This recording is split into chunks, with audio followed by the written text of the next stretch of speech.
अस्सलाम वालेकुम students, welcome to my new video math solution. और आज हम लोग स्टार्ट करेंगे chapter number 9 theorem number 2 class 10। Theorem number हमारे पास जो दो चैप्टर्स के थ्योरम्स हैं, थ्योरम नंबर 9 एंड 12। आज हम चैप्टर नंबर 9 का थ्योरम नंबर 2 अटैम्प्ट करने लगे हैं, जो कि आपके पास आ रहा है। A straight line draw from the center of a circle to bisect a chord which is not a diameter is perpendicular to the chord। तो सबसे पहले मैं आपको बता दूं कि हमारे पास जो स्टेटमेंट होती है, स्टेटमेंट के दो पार्ट्स होते हैं। फर्स्ट वन के अंदर जो हमें बताया जाता है वो हमारे पास गिवन में आता है, और जो सेकंड पार्ट इसका बनता है हमारे पास, वो हमारे पास एज आ प्रूव यूज़ होता है। हम लोग उसको प्रूव कर रहे होते हैं। तो चलें स्टार्ट करते हैं डायग्राम के साथ इसको। हमारे पास जो स्टेटमेंट आ रही है उसमें आपको बताया जा रहा है कि a straight line draw from the centre of a circle, कि एक सर्कल में सेंटर से एक स्ट्रेट लाइन ड्रॉ की जा रही है। तो सर्कल ड्रॉ कर लेते हैं। सर्कल ड्रॉ कर लेते हैं एक। अब वो आपको बता रहा है यहाँ पे a straight line draw from the centre of a circle, मतलब इसके सर्कल के सेंटर से, जिसको ओ का नेम दिया जाता है, इसके सेंटर से एक स्ट्रेट लाइन ड्रॉ की जा रही है टू बाइसेक्ट अ कॉर्ड, जो कि एक कॉर्ड को बाइसेक्ट कर रही है। और कॉर्ड हमारे पास जो होता है डेफिनेशंस के अंदर मैं आपको बता चुकी हूँ कि एक ऐसी लाइन जो कि दो सर्कल के दो आपके पास पॉइंट्स को टच कर रही होती है, जो बाउंड्री के दो पॉइंट्स होते हैं उनको टच करते हैं, उसको कॉर्ड बोला जाता है। साथ ही उसने आपको ये भी बताया है कि ये लाइन कॉर्ड होनी चाहिए, डायामीटर नहीं होनी चाहिए। डायामीटर जो हमारे पास होता है वो एक सर्कल में से पास आउट होता है, सर्कल के सेंटर में से पास आउट होता है और उसको 2 इक्वल पार्ट्स में डिवाइड कर देता है। तो अब हमने यहाँ पर अपने सेंटर से एक लाइन ड्रॉ कर दी जो कि एक कॉर्ड को बाइसेक्ट कर रही थी। अब इस कॉर्ड को बाइसेक्ट करते हुए जो हमारे पास आएगा वो सारा कुछ हम लोगों ने अपने गिवन में लिखना है। जैसे कि साथ साथ मैं आपके पास गिवन भी बना देती हूँ।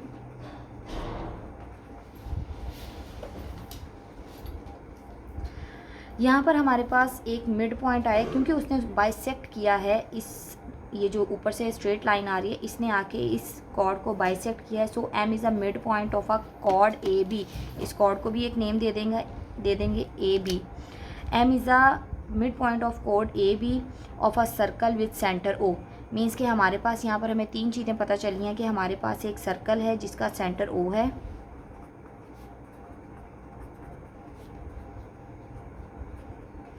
और एम जो है वो हमारे पास मिड पॉइंट है। किसका मिड पॉइंट है जी? ये हमारे पास कॉर्ड ए बी का मिड पॉइंट है। So M is the mid point of chord A B. अब आ जाते हैं हम अपनी स्टेटमेंट की सेकंड, जो हमारे पास उसने सेकंड बार हमें दूसरी बात बताई गई है, उस पर आ जाते हैं, जो कि हमारे पास प्रूफ में आएगी। उसमें वो आपको कह रहा है इस परपेंडिकुलर टू द कॉर्ड, कि ये लाइन की जो बात वो कर रहा था कि ये लाइन जो है इसके ऊपर परपेंडिकुलर है। इट्स मीन कि आपने ये बताना है कि ये लाइन इसके ऊपर बाइसेक्ट तो हो रही थी लेकिन परपेंडिकुलर है, मतलब सीधी है और 90 का एंगल ड्रॉ कर रही है आपके पास। तो जो बात उसने आपको बताई है उसी को हम लोग प्रूफ के अंदर मेंशन कर देंगे और बताएंगे कि O M perpendicular to the chord A B. Means कि हमारे पास जो लाइन ओ एम आ रही है वो परपेंडिकुलर है ए बी के ऊपर। ये चीज़ हमने उसको प्रूफ करके देनी है। अब हमारे पास थर्ड पे आ जाता है कंस्ट्रक्शन।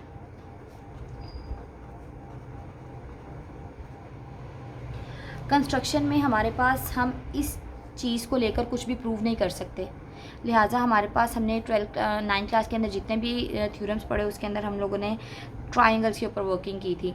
तो यहाँ पर भी हम लोग यहाँ पर ओ को ज्वाइन करवाएंगे, पॉइंट ओ को ए और बी से, जिससे हमारे पास 2 ट्राइंगल्स बनेंगी और उनके अंदर 2 एंगल्स बनाएंगे, जहाँ से उन एंगल्स को लेते हुए हम लोग अपने काम को प्रूव करेंगे।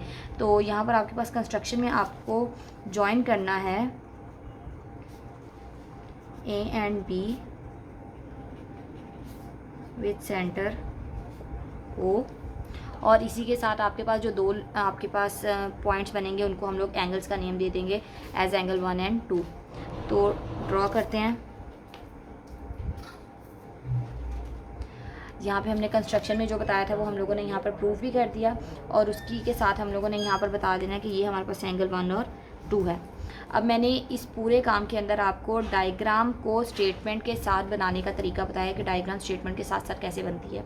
अब आ जाते हैं हम अपने पास, यहाँ पर आपके पास एक और लाइन आएगी कि राइट एंगल 1 एंड एंगल 2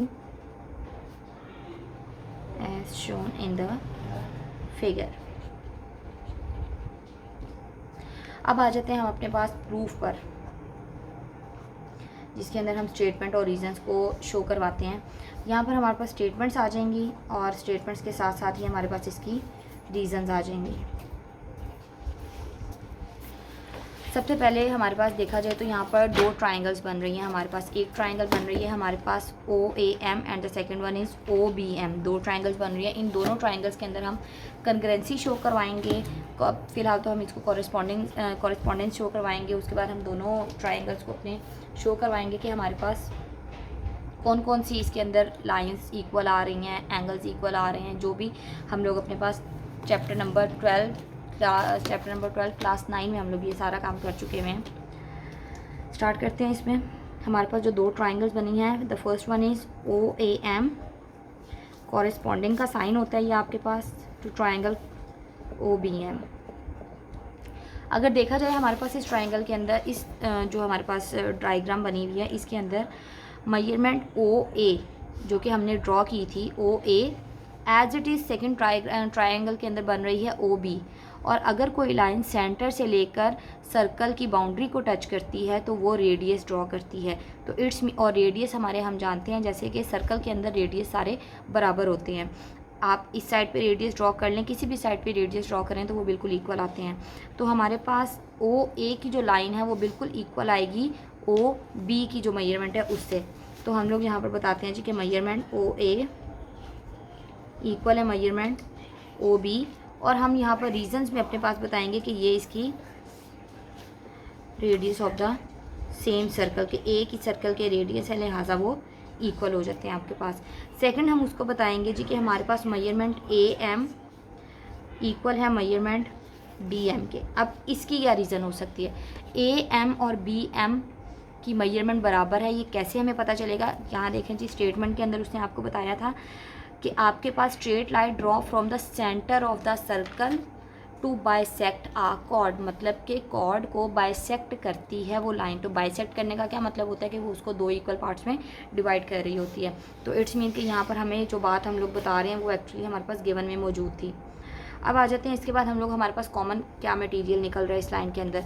आप यहाँ पर ये जो लाइन एक देख रहे हैं OM जो कि हमारे पास स्ट्रेट लाइन थी, वो इस ट्राइंगल का भी पार्ट है और उस ट्राइंगल का भी पार्ट है। इट्स मीन कि हमारे पास थर्ड मेजरमेंट जो आएगी वो OM आएगी, जो कि दोनों ट्राइंगल्स के अंदर कॉन्ग्रुएंट आ रहे हैं, सॉरी कॉमन आ रही है। तो measurement OM equals to measurement OM, और ये हम यहाँ पर कॉमन लेंगे। तो जब हमारे पास इसमें 3 चीज़ें प्रूफ हो चुकी होती हैं तो हम लोग डायरेक्ट अपनी जो 2 ट्राइंगल्स हमने ली होती हैं उन दोनों को इक्वल प्रूफ कर देते हैं। तो इट्स मीन कि अब हमारे पास ये जो 2 ट्राइंगल्स थी, ट्राइंगल OAB इक्वल के साथ आ जाएगी हमारे पास ट्राइंगल OBM। सॉरी, यहाँ पर हमारे पास OAM जो है वो ट्राइंगल का नेम आ रहा है। अब ये हमारे पास किस तरह से प्रूव हुई है? हमने 3 साइड्स को लेकर प्रूव किया है, first side, second side, third side. तो इस वजह से हमारे पास यहाँ पर आएगा side side side side side side, जिसको हमने इक्वालिटी के अंदर लिया। अब आ जाते हैं, हमने अभी तक जो प्रूफ करना था वो ये था कि हमारे पास यहाँ पर जो ये लाइन है OM, ये परपेंडिकुलर है AB के ऊपर, जिसको हम अभी तक प्रूफ नहीं कर सके। तो अभी तो हमने अपनी ट्राइंगल को प्रूफ किया कि चीज़ हमारे पास जो 2 ट्राइंगल्स थी वो बिल्कुल कॉन्ग्रुएंट आ रही हैं हमारे पास। अब जब 2 ट्राइंगल्स कॉन्ग्रुएंट आ रही हैं, इट्स मीन कि इसके अंदर जो एंगल्स बने होंगे वो 2 एंगल्स भी इक्वल हैं। तो यहाँ पर हम ये कह देते हैं कि हमारे पास मेजरमेंट एंगल 1 इक्वल है मेजरमेंट एंगल 2 के। ये हमारे पास जो कॉरेस्पॉन्डिंग एंगल्स हैं कॉन्ग्रुएंट ट्राइंगल्स की, उनकी बात की जा रही है। तो जब एंगल 1 और एंगल 2 बराबर हो गया है, अगर हम देखें यहाँ पर तो एंगल 1 और एंगल 2 ये दोनों मिलकर क्या बना रहे हैं? Measurement angle AMB। मीन्स कि ये एक स्ट्रेट लाइन ड्रॉ कर रहे हैं। हमारे पास यहाँ पर एक स्ट्रेट लाइन ड्रॉ हो रही है AMB के साथ, और इसी के ऊपर एंगल 1 और एंगल 2 दोनों आ रहे हैं हमारे पास। तो इट्स, और जो स्ट्रेट लाइन होती है एज़ यू नो कि वो हमारे पास 180 डिग्री की आती है। तो इट्स मीन कि हमारे पास